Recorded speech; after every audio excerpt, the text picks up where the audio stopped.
Arakan বা Rakhine state এখন শুধু একটি সীমান্ত অঞ্চল নয়, এটি দক্ষিণ এশিয়ার ও ইন্দো প্যাসিফিক ভূরাজনীতির অন্যতম একটি হট জোন। এখানে বর্তমানে 3টি স্তরে যুদ্ধ চলছে: মিয়ানমারের আভ্যন্তরীণ গৃহযুদ্ধ, আঞ্চলিক শক্তিগুলোর ভূরাজনৈতিক প্রতিযোগিতা, বঙ্গোপসাগর নির্ভর অর্থনৈতিক ও সামরিক করিডোরের দখল যুদ্ধ।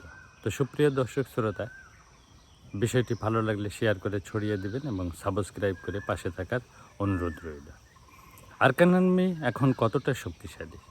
আরাকান আর্মি 2023 সালের অপারেশন 1027 পরবর্তী সময়ে দ্রুত শক্তিশালী হয়ে ওঠে। বর্তমানে আরাকানের অধিকাংশ অঞ্চলের বাস্তব নিয়ন্ত্রণ শক্তিতে পরিণত হয়েছে। সাম্প্রতিক বিভিন্ন সূত্র অনুযায়ী তারা বর্তমানে রাখাইনের 17টির মধ্যে প্রায় 14 থেকে 15টি টাউনশিপের পূর্ণ বা আংশিক নিয়ন্ত্রণে রয়েছে। বর্তমান সামরিক জান্তার হাতে প্রধানত রয়েছে সিটওয়ে মানে রাজধানী, কিয়া উক ফিউর কিছু অংশ, মানাও দ্বীপের অংশবিশেষ। বাকি বিশাল অঞ্চল এর নিয়ন্ত্রণ বা প্রভাবাধীন। এত দ্রুত শক্তিশালী হলো কেন?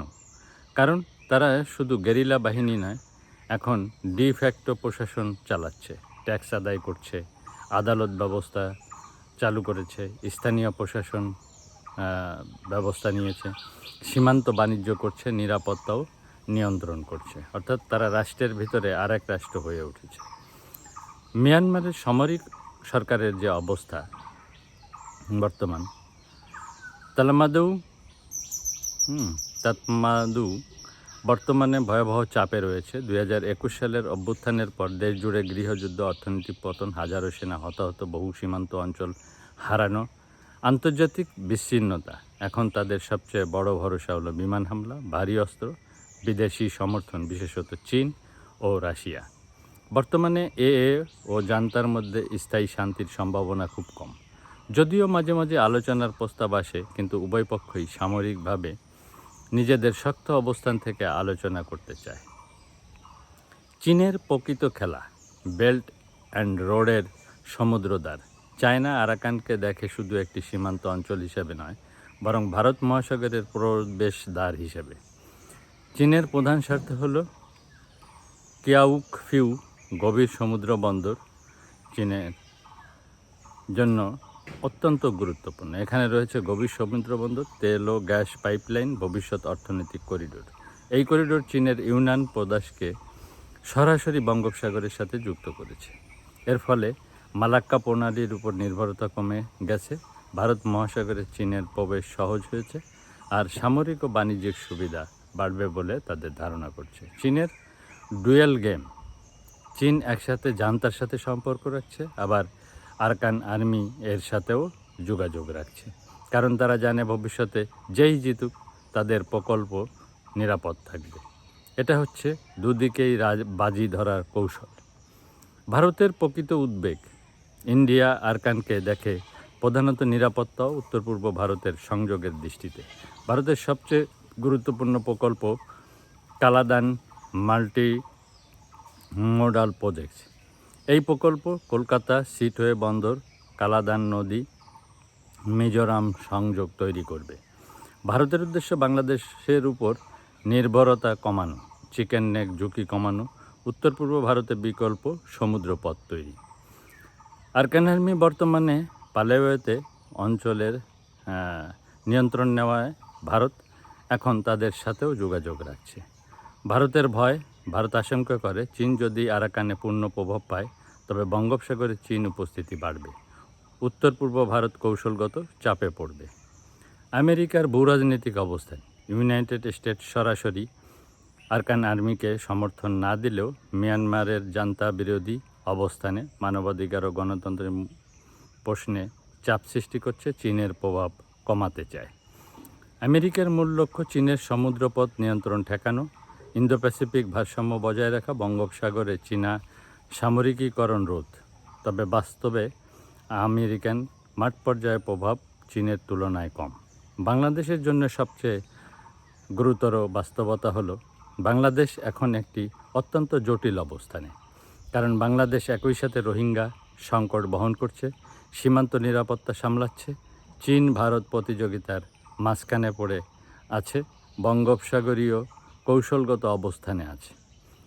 বাংলাদেশের সম্ভাব্য লাভ ট্রানজিট ও বাণিজ্য হাব হওয়ার সুযোগ। যদি বাংলাদেশ দক্ষ কূটনীতি করে, চীন ভারত দক্ষিণ পূর্ব এশিয়া এর সংযোগের কেন্দ্র হতে পারে, বিশেষত চট্টগ্রাম বন্দর, মাতারবাড়ি গভীর সমুদ্র বন্দর, রেল করিডোর ভবিষ্যতে বিশাল অর্থনৈতিক সুবিধা বয়ে আনতে পারে। আঞ্চলিক মধ্যস্থতাকারী হওয়ারও সুযোগ বাংলাদেশের রয়েছে।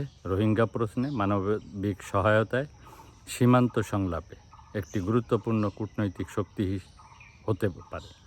বঙ্গোপসাগরে কৌশলগত গুরুত্ব বৃদ্ধি, আরাকান অস্থিতিশীল হলে বাংলাদেশের ভূকৌশলগত গুরুত্ব আরও বাড়বে। বাংলাদেশের সবচেয়ে বড় ঝুঁকি নতুন রোহিঙ্গা ঢল। যুদ্ধ বাড়লে লাখো নতুন রোহিঙ্গা শরণার্থী ঢুকে পড়তে পারে, সীমান্তে মানবিক বিপর্যয় তৈরি হতেও পারে। সীমান্তে অস্ত্র, জঙ্গি প্রবাহ, অস্থিতিশীল সীমান্তে অস্ত্র পাচার, মাদক পাচার, বিচ্ছিন্নতাবাদী সংযোগ, মানব পাচার বাড়ার ঝুঁকি থাকে। বড় শক্তির প্রতিযোগিতায় যে চাপ বাংলাদেশকে সইতে হচ্ছে, চীন ভারত যুক্তরাষ্ট্র সবার চাপ সামলাতে হচ্ছে।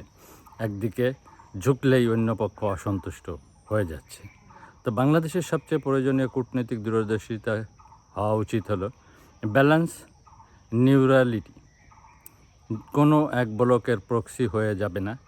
বাংলাদেশকে চীনের সাথে অর্থনীতি, ভারতের সাথে নিরাপত্তা, আমেরিকার সাথে কৌশলগত সম্পর্ক সবই ভারসাম্যে রাখতে হবে। আরাকান আর্মির সাথে বাস্তবভিত্তিক যোগাযোগও রাখতে হবে। বাস্তবতা হলো আরাকান আর্মি এখন সীমান্তের বড় বাস্তব শক্তি, তাই শুধুমাত্র জান্তার উপর নির্ভর করলে হবে না। বাংলাদেশকে আনুষ্ঠানিক না হলেও ব্যাক চ্যানেল যোগাযোগ রাখাটাই শ্রেয়, কারণ সীমান্ত বাস্তবতা বদলে গেছে। রোহিঙ্গা প্রশ্নে নতুন কৌশল, শুধু জাতিসংঘ ভিত্তিক কূটনীতি যথেষ্ট নয়। বাংলাদেশকে আরাকান আর্মির সাথে, স্থানীয় রাখাইন নেতৃত্বের সাথে ও আঞ্চলিক শক্তির সাথে সব পক্ষের সাথে আলাদা আলাদা সমন্বয় করতে হবে। আর বঙ্গোপসাগরে নিরাপত্তা জোরদার করতে হবে, কারণ ভবিষ্যতের প্রতিযোগিতা হবে সমুদ্র বন্দর, জ্বালানি, সাবমেরিন রুট, বাণিজ্য করিডোর কেন্দ্রিক। তো সবচেয়ে গুরুত্বপূর্ণ গোপন বাস্তবতা হলো আরাকান যুদ্ধ শুধু জাতিগত বিদ্রোহ নয়, এটি এখন বঙ্গোপসাগরের ভবিষ্যৎ নিয়ন্ত্রণ, চীন সমুদ্র প্রবেশ, ভারতের উত্তর পূর্ব নিরাপত্তা, আমেরিকার ইন্দো প্যাসিফিক কৌশল, রোহিঙ্গা সংকট, দক্ষিণ এশিয়ার বাণিজ্য করিডোর সব কিছুর কেন্দ্রতে পরিণত হয়েছে। এখন বাংলাদেশের জন্য সবচেয়ে বড় সত্য হলো বাংলাদেশ এখন আর পাশের দর্শক নয়, বরং এই ভূরাজনীতির দাবার বোর্ডের এক অত্যন্ত গুরুত্বপূর্ণ খুঁটি হিসেবে দাঁড়িয়ে আছে। তো দর্শক শ্রোতা, ভালো লাগলে ভিডিওটি শেয়ার করে দেবেন এবং সাবস্ক্রাইব করে পাশে থাকার অনুরোধ রইল। ধন্যবাদ।